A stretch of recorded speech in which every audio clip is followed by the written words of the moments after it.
సంకోచంగా నేర్పించాల్సిందేంటో తెలుసా అండి తల్లిదండ్రులు? ఎందుకంటే ఇప్పుడు మీకొక విషయం చెప్తానండి. దీంట్లో ఏమి దాపరికం లేదు. నేను చెప్పాలి అనంటే ఒక విషయంగా తల్లిదండ్రులు చేస్తున్న తప్పేంటి తెలుసా?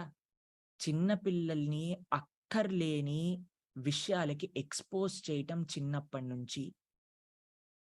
చిన్నప్పటి నుంచి ఆ విషయాలే చూస్తూ పాపం వాడు చిన్నోడు లేదా ఆ పిల్ల చిన్నది. కానీ మీరు చూపించే సినిమాలలో, మీరు చూపించే సీరియల్‌లలో, మీరు చూపించే నెట్‌ఫ్లిక్స్, అమెజాన్‌లో వాటన్నిటిలో ఏమున్నాయి?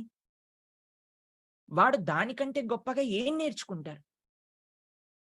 మీరు రామచంద్రుడి గురించి చెప్తున్నారా? మీరు కృష్ణచంద్రుడి గురించి చెప్తున్నారా?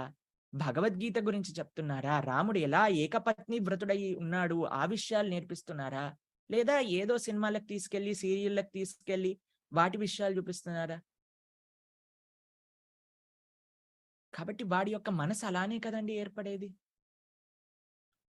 కాబట్టి మన వైపు నుంచి మనం జాగ్రత్తగా ఉండాలి. ఎలా పిల్లల్ని పెంచుతున్నాం? ఎందుకంటే అండి, మన ఇంట్లో పెరుగుతున్న మన సంతానము రేపటికి సమాజాన్ని చూసుకునే ఒక బాధ్యత గల పౌరుడుగా మారబోతున్నాడు. ఈ విషయం గుర్తుపెట్టుకోండి.